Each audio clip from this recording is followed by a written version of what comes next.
did in Cincinnati, because both parks play really well for right-handed hitters. All right, so let's go over a lot of the moves over the past week. We can even include this one at some point, but we'll start with the headliner in Juan Soto. MLB.com's Mike Petriello joining us right now, former colleague of mine and friend of mine. And Mike, I'll say, we show your tweets pretty often on the show too, when we're kind of giving some perspective on signings and trades. I know you're breaking all of those down. Every single major move that happens, trade or signing. So great to see you. First off, obviously we got to start here right away. Are you in a tanning booth? Like, what do we got going on here? Very futuristic setting. Have you never been here, Scott? This is like I have, but did it get remodeled? Well, no, I'm not in Secaucus. I'm in Midtown at the new headquarters. I have not. I've not been. I thought maybe Chelsea. I did Chelsea. No, studios, we don't do Chelsea anymore. You're Chelsea's gone. It's all Midtown now. We're across from Radio City. Come by sometime. Okay, I will. If the invite is there, careful. I'm in. He will. Yeah. Be careful. He'll be there. He might borrow your car too. So, Mike, let's get right into Soto. Lunch as well. He won't do that. I'll buy lunch. Let's get into Soto. So, thoughts on the trade for both sides, and also thoughts on what Juan Soto is going to bring to the Yankees in that ballpark and in that lineup. Well, I mean, how could you be a Yankee fan, which I'm not, even though I'm from New Jersey, and not be thrilled by this, right? I mean, you're getting one of the all-time greatest hitters at his age. And I know people get sick of the hyperbole, right? We keep comparing him to Ted Williams. And the reason we do that is because it's true. If you look at his Baseball Reference comparables through age 24, the two top names, Bryce Harper and Frank Robinson, right? Like, Juan Soto is that good. And if you look at the Yankee outfield last year, the team as a whole, right, had an OPS similar to that of the Royals. And no disrespect to the Royals, but that's not the offense you want to emulate, especially if you're the New York Yankees. And it's not like they didn't give up talent, because they did. I like Michael King. I like Drew Thorpe. But you're not going to get access to a guy like Juan Soto if you don't give up some good players. And they did it in a market where you can find new pitchers, right? They're absolutely going to go out and sign new starting pitchers. They're going to get more out of Rodon. They're going to get more out of Cortez. I absolutely love this fit. Like, if you're a fan of any of the other 29 teams, you should be furious. And if that's the case, I think the Yankees did a pretty good job. Are they now the favorites in the AL East because of this move? I just joked about this on a podcast. I'm not sure I'd put them above fourth place right now, as disrespectful as that sounds. I mean, listen, The Rays and the Orioles, that's the class of the East, absolutely. The Blue Jays, you could kind of go either way, right? I think we know both teams will make another move. Maybe for the Jays, it's Shohei Ohtani. The Yankees will definitely get a starting pitcher. We don't know who the final rosters are going to be right this second. But no, they're not the favorites. And the reason they can't be the favorites is because, as great as Juan Soto is, this team was straight up bad last year. It's going to take more than Juan Soto to turn things around. But I love the aggressiveness. You've got Garrett Cole's 33. Aaron Judge is going to be 32. I know people get angsty that Soto's entering his walk year. I don't care. Even if you only get him for 1 year, this year is very important with those two guys getting towards the end of their prime. I know people like to bring up the age, 32, 33. So, I mean, some people have some of their best careers at that age as well. I know baseball is trying to steer in the direction of not having the guys in the 30s play. They want to make it young again. But with this team healthy, how can you not see right now that there might be one of the top guys in the AL East if they're all healthy and ready to go? Well, I think that's right, but I think the word "if" is doing like a whole lot of work there, right? Like, I like Carlos Rodon a lot. He does not exactly have a great track record of health. He's had a very up and down career. Insanely good when he's great. Health has been an issue. Cortez is coming off arm issues, right?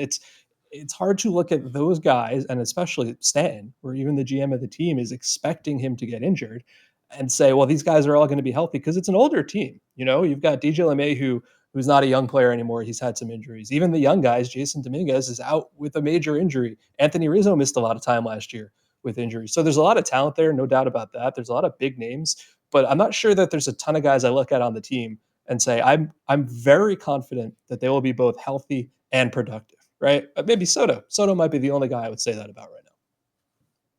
So, Mike, let's assume that Soto, like last season, plays a full season, right? 160 plus.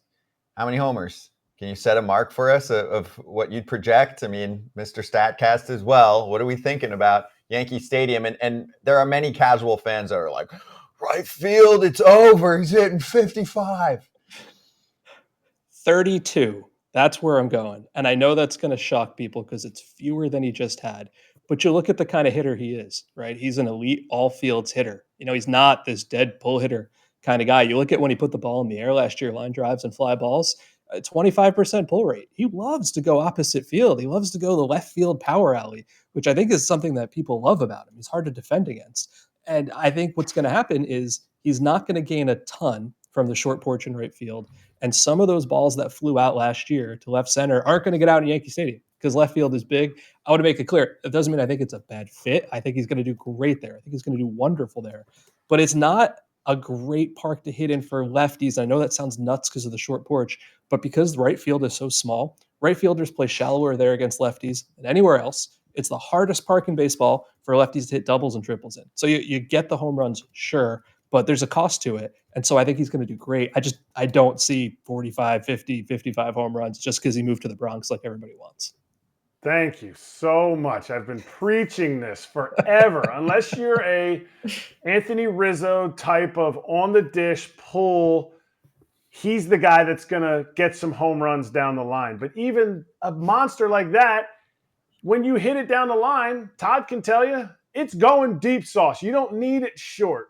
So to me, where is he going to improve moving from the star-studded lineup of Manny Machado, Xander Bogaerts, and, Juan was sitting right in there, Fernando Tatis, to now to the Yankees? Is Juan just going to have another, 158 OPS plus type of season? I kind of think so. And that's only because he's been so good. It almost feels unfair to ask for him to improve as though we haven't already seen elite level performance year in and year out. You look at what he did last year, just in terms of OPS plus. Do you know how long it's been since the Yankees had a left-handed outfielder perform like he did? Bobby Mercer back in 1972. That's how long it's been since they've had a full season. I know Paul O'Neill had the 94 lefty outfielder do this. So to ask for more from him at this point seems a little bit unfair. I think he might get a little more in counting stats just because the Padres last year, as everyone knows, had the real weird runners in scoring position stuff. And I don't really think that was meaningful. I think it was just baseball being baseball, but it happened. And I think you're going to see, for him, an increase in runs scored, maybe runs driven in. I actually think, depending on how they do the lineup, I don't know what it's going to be, but let's assume Soto and Judge are hitting in the top three, right? Whoever hits fourth, maybe that's Rizzo, is going to have one of those years where he's like an average hitter and gets like 120 RBIs because you got those guys in front of him all the time. So, Mike, let's go over some other moves that you've broken down lately. Let's start with the past 24 hours, and I'll kind of give you dealer's choice. Eduardo Rodriguez, Jeimer Candelario, your thoughts? I loved the Rodriguez fit. I mean, there's maybe not a better fit of player and team. You look at what the Diamondbacks did when they ran to the World Series last year, right? Zach Allen and Merrill Kelly were their two most reliable starters. Now think about this. They're both very good, right? Zach Gallen threw like 240 combined innings last year. There is a cost to that, and he had to go a month deeper into the postseason than guys that didn't make there. There's going to be a cost to that coming into next year. I think you're going to see effects of that. Kelly was very good. He's 35 years old. And then you had Brandon Pfaadt, who had a 5.72 ERA, which is a little misleading. We all know he made improvements down the stretch, and that's great. I like him quite a bit.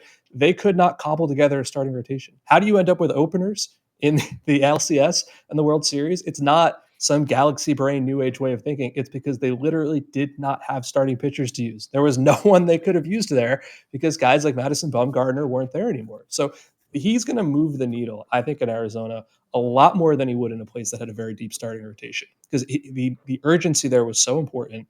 And I gained a lot of respect for the team, I think, because you have the out of nowhere World Series run. They could have very easily said, great, found money. We're gold. No one's going to question us now. And they didn't. They didn't sit on their laurels. They're like, we have a good young lineup.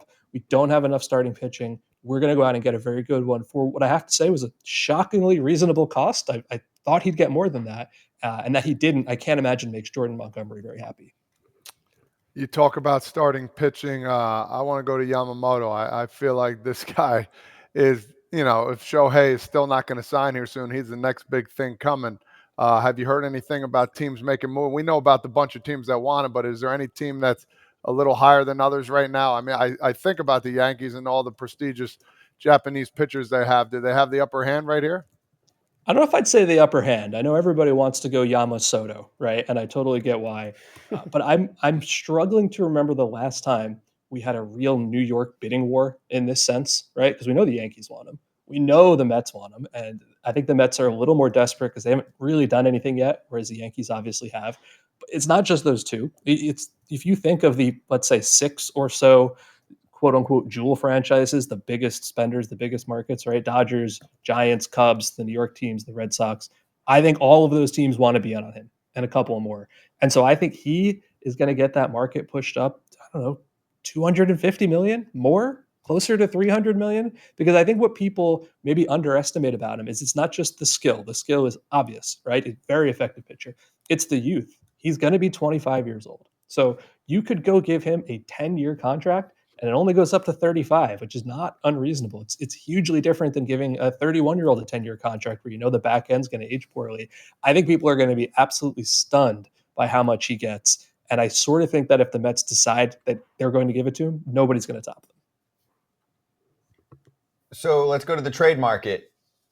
What do you think of Tyler Glasnow, Dylan Cease, maybe Corbin Burns, and Shane Bieber, and what they could look like next season for a contending ball club? And we were just kicking around earlier how you've got one guy who's around for multiple seasons. I think that's going to factor into a lot for some of those teams that don't spend at the top of the market, right? I keep mentioning Baltimore and Cincinnati, but I know you're good at projecting forward too in terms of like, I guess we could start this way too. Can you rank them for us in terms of who you like? Well, I think I like Glasnow the most for one season. I know he's had injury issues, but the skill is obvious. He came back last year and he looked great. I'm a little concerned about Bieber just because the velocity and the strikeout rate had been trending down. And then obviously he missed time with an arm injury last year. This isn't really a ranking. Let's say Glasnow 1, Bieber 3, Cease 2. I like Cease a lot if he gets out of Chicago and goes to another place. But I'm mostly interested to see what happens when we see where Yamamoto goes, right? Because you're going to have 4 or 5 huge market teams that need pitching that didn't get him. So let's hypothetically say the Dodgers don't get Yamamoto, right? They're going to go tear up the pitching market. They might get 2 of the guys we just talked about and then also go sign Jordan Montgomery or Blake Snell. I think any of these teams that have pitchers to trade are probably waiting not for Ohtani, but I think they're waiting for Yamamoto because that's what's really going to define the rest of the pitching market. Who needs Tyler Glasnow more, the Reds or the Orioles? Wow, that is a wonderful question. I mean, the answer is going to be the Reds, just because I don't think the Rays would trade him to Baltimore in the division, right? Fair. But as far as who needs the pitching more, I guess the Reds also, because I like the top of the Baltimore rotation. I like Kyle Bradish. I like Grayson Rodriguez. They need more depth, yes, but those are 2 guys I would feel comfortable with starting a playoff game for me. I'm not sure the Reds have anybody I feel comfortable with starting a playoff game for me. No disrespect intended. I like Hunter Green. I like Andrew Abbott. But they're young. They haven't really proven as much as the young Baltimore guys do. I didn't even mention John Means over there in Baltimore as well. So I really do think that it's a better fit for the Reds, both in need and the likelihood they could even get him. Because, again, I don't think they would send him to Baltimore. So are you like me and confused, sorry, Kratz, about the Candelario signing? I was confused at first, but less so the more I thought about it, because you look at all of their young players, right? None of them are that proven. Even Ellie De La Cruz, we all love him, didn't end up having a productive season. Is it that out of the question he ends up back in the minors a little bit next year? I don't think so. You got Spencer Steer, who hit very well, but is probably not a defensive fit in the infield. He's an outfielder for me, a DH, a trade candidate maybe. And now you've got a better chance of trading Jonathan India, which I think they'll do. So it kind of came down to me, like, was I confused at first? Yes. But at the end of the day, is he a good player? And do you want good players? Sure. Is it ever a problem to have too many good players? Never. It always sorts itself out. If it takes away from getting other good players that Yes. they needed more needs of. But I said it earlier in the show. I said, because Scott Brown loves Ellie De La Cruz. He is blinded by his talent, and you need to more look at what he's actually done, his actual production. And that's why I was going to kick back what you said about the Reds needing it. Whether or not the Orioles can get Glasnow, I get that part. But the Reds' top 3 could be better than the Orioles' top 3 of young pitching. Because I don't know who the third Orioles' top 3 are. Lodolo can be really awesome. I know I need to see another step from him because he's a 10 strikeout guy a game. Hunter Green could be really awesome. I get it. And Andrew Abbott showed he's really awesome. Besides, he faded down the stretch, which I think young pitchers do. The Orioles, it stops after Bradish, who I think is better than all three, and Grayson, who he came up partway through the year last year. But who's their third? Give me John Means. I love John Means. Absolutely. I'm talking about young guys. John Means is like he's the pickup. He's the pickup he is the Eduardo Rodriguez for their organization. Like he's not a young guy. He's kind of their veteran. 30 though. He's not 38 years old, and he doesn't have as many innings on him. So he's not. But he's not part of that. He's not what Andrew Abbott could be. Sure. Tyler Wells was good. I mean, he kind of ran out of steam. I mean, my thing also just to blend in the Reds combo still here too is we're talking about these guys that have promise. I agree. I like some of them and the ceiling that they have, like Green and like Lodolo. But I mean, Mike, it's about making the playoffs. You tank, rebuild, whatever for years. And then you get to a point here this past season where if they added a pitcher, they probably would have made the postseason, And I know there weren't a ton available, but there are a lot of teams kicking themselves that they didn't go after someone like Jordan Montgomery because at the very least, the floor was you're going to get reliable mid-rotation innings. And then it became really like number one starter production from him for the rest of the season. So my thing is, are we going to have this again with Cincinnati where we're like, cool, it was nice that they kind of improved their bottom line, but either A, they missed the playoffs, or if they get there, we're like, who do we feel good about in their rotation? Oh, they should have done something else. Yes, I kind of do feel that way. I think we all know they're not going to be in on the big ticket guys. Yes. They're not getting Snell. They're not getting Yamamoto.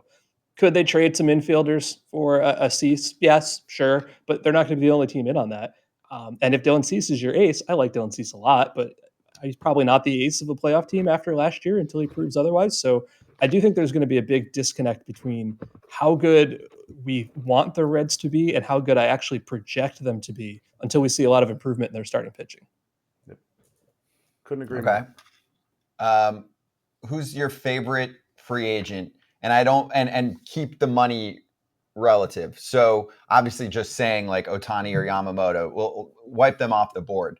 Like bargain, underrated guy that you would sign and target no matter what team you are. Is there a guy that you're looking at and saying, I really like the season they had and I project forward and think it's going to get better? Well, I'll answer that in two ways, right? One guy who I didn't like his season, but I still believe in him is Tyler O'Neill. I guess he's not a free agent, so I'll take that back. He's a trade guy, but he's someone you can acquire. The Cardinals clearly want to be rid of him. I'm a huge fan of his defense. I think the power's still there. Enormous change of scenery guy for me. So I'm a big fan of his. You look at the free agent market, I know he's not going to hit much, but I will give you the argument that Kevin Kiermaier is one of the greatest defensive center fielders in the history of the entire game. And I know he's getting older. I don't think he's lost a step. You can get him for 2 years. He will catch everything in center field and hit enough. I think he's going to be a really big bargain at the bottom of somebody's lineup. Okay, and let's finish with this. I've got two infielders for you to get your thoughts on. And very different hitting profiles or just profiles in general in terms of their positions and everything else, but they're infielders. One is kind of shortstop, second base. One's one of the better third basemen. All right, so Tim Anderson is a free agent. Matt Chapman is a free agent who will get talked about a lot more coming soon. What do you see for them going forward in terms of what their seasons could look like and what you just saw from 2023? Tim Anderson, I see on a 1-year prove-it deal to play second base. Shortstop, the defensive metrics have never loved him there. And he's voiced, as far as I'm aware, an openness and a willingness to play second base. I think we saw him do it a little bit in the WBC. I think he could be really, really good there. I don't know what happened with the bat last year. I don't think anybody does. I think we all agree there's more in there than we saw last year. So to put him on a place, I don't know, Red Sox, Miami, somewhere that needs an infielder for a 1-year prove-it deal, I think you could get pretty good value out of that. Matt Chapman, I have no idea what to make out of Matt Chapman. I really don't. He's gonna do well, right? He's by far the best third baseman. The glove, I think, is more very good than elite. I think we've started to see like a soft decline there. And then the bat, he had a monster April, best month of his entire career. And then he had 2 of the worst months of his career after that. He had like 280 on base for 5 months. What do you do with that? I have no idea. Between him and Bellinger, I'm not sure which free agent I'm happier I don't have to make these calls on because I don't know what to make of either of them right now. Well, you're the Giants. You need to find a star. And that is what they're looking for who is the star that's out there that if you were the Giants, you're going after?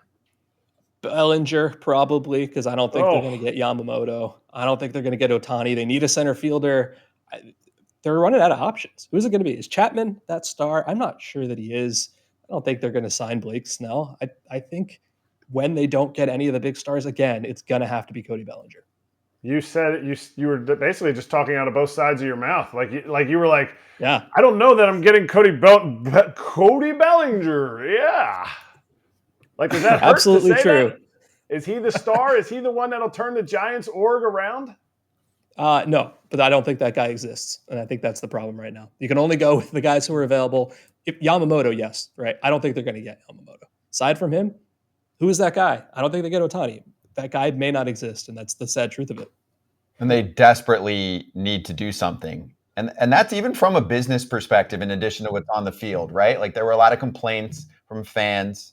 And I'll be included in this one because I watch plenty of late night games. Like the brand of baseball the Giants were playing, especially when it's not elite, like you're just like, it's not enjoyable to watch. I know that's their style. It's foreign style to platoon and mess around with the pitching staff. On Bellinger, though, Mike, I'm curious because I know Chapman's peripherals and hard hit are off the charts, and Bellinger's were pretty far down the list. Do you buy, because these guys talked about it, and I thought they provided really good perspective, do you buy the difference in two-strike approach hurting peripherals for him? Because I think all of that did factor into how the Yankees evaluated him, because for a while people were like, oh, Yanks for Bellinger, and I think their front office, it was reported, had back and forth and decided we don't want him. Yeah, Scott, I'm going to answer this one, and I got to run. But I think Yeah. the Bellinger thing scares me because I did look into this. I do think he has a two-strike approach. Like, good, wonderful. I wish more players did that.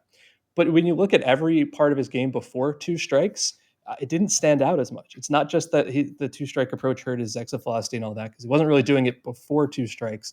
So to believe that he's the guy you saw this year, you basically have to believe he's Luis Ariz with two strikes. And I don't believe that. I think that the one mistake fans are making is that if he can't be the guy in 2023, then he's the guy from 2022 who got non-tendered. I don't think that's right either. I think he's somewhere in between. Basically, I think he's a 10% above average hitter, not a 35% above average hitter as we saw this year.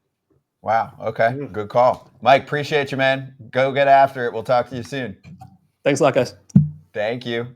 Mike Petriello, you can check out his work on MLB.com, his articles. We'll post his Twitter account as we usually do with all the clips coming through. So that's good perspective, though. I mean, I think Bellinger's been tough for some front offices on the number side to buy into for a long-term, massive contract. No? Oh, for sure. I agree. I mean, I don't know that, but somebody has to make the splash for him to be the impact guy. Like, what are you getting? Like, just in 2022, he was not that good. But yet we are, when somebody has a bad 2020.